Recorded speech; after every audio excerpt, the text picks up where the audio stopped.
শিক্ষার্থীরা আগামী বছর থেকে তোমাদের নবম দশম শ্রেণীর গ্রুপ সাবজেক্টের ক্লাসগুলো কোর্সটিকা ফর 9-10 এই চ্যানেলে প্রকাশ করা হবে। তাই নতুন ক্লাসগুলো যেন মিস না হয়ে যায় এজন্য তোমরা এখনই কোর্সটিকা ফর 9-10 এই চ্যানেলটি সাবস্ক্রাইব করে রাখো।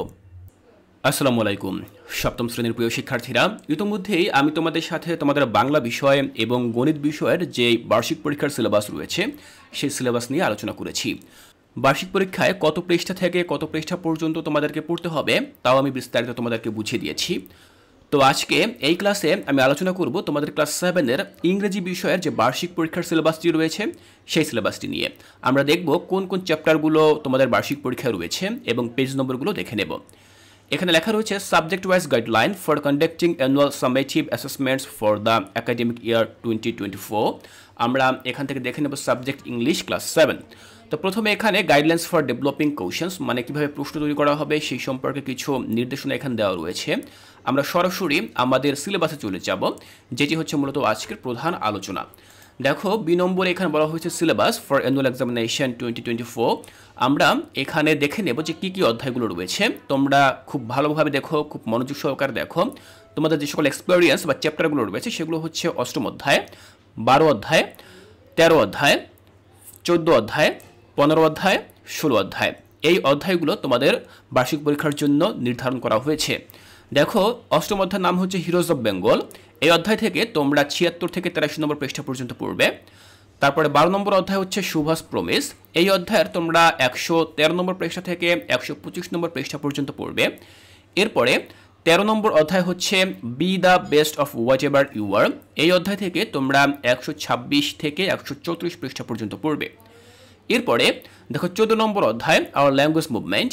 এই অধ্যায়ের 135 থেকে 148 পৃষ্ঠা পর্যন্ত তোমরা পড়বে। 15 অধ্যায় রাইটিং উইথ এ পারপোজ। এই অধ্যায়ে তোমরা 149 থেকে 154 পৃষ্ঠা পর্যন্ত পড়বে। এরপরে 16 নম্বর যে অধ্যায়টি অ্যাজ ইউ লাইক ইট, এখানে তোমরা 155 থেকে 168 পৃষ্ঠা পর্যন্ত পড়বে।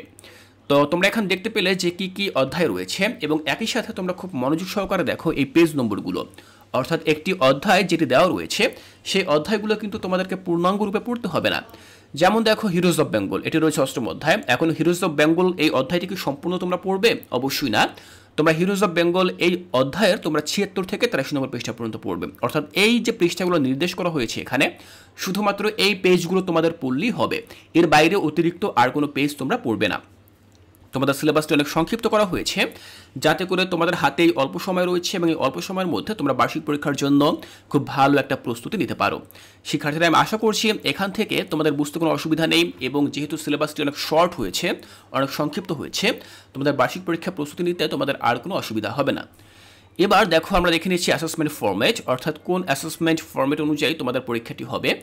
এখানে দেখো কন্টিনিউয়াস অ্যাসেসমেন্ট বা শিক্ষণকালীন যে মূল্যায়ন সেটি হচ্ছে 30% এবং সামেটিভ বা সামষ্টিক মূল্যায়ন সেটি হবে 70% বা 70%। তো এই বিষয়ে আমি আরও বিস্তারিত আলোচনা করব এর পরবর্তী ক্লাসে এবং একই সাথে তোমাদের ইংরেজি বিষয়ের কোশ্চেন প্যাটার্ন বা প্রশ্নপত্রের ধরন কেমন হবে তা নিয়ে এর পরবর্তী ক্লাসে আমি আলোচনা করব। সেই ক্লাসগুলো কিন্তু অত্যন্ত গুরুত্বপূর্ণ, তাই আমি তোমাদেরকে অবশ্যই পরামর্শ দেবো সেই ক্লাসগুলো তোমরা অবশ্যই দেখবে। শিক্ষার্থীরা, কোর্সটিকায় এর পরবর্তী ক্লাসগুলো দেখার আমন্ত্রণ জানিয়ে আজকের এই ক্লাসটি এখানেই শেষ করছি।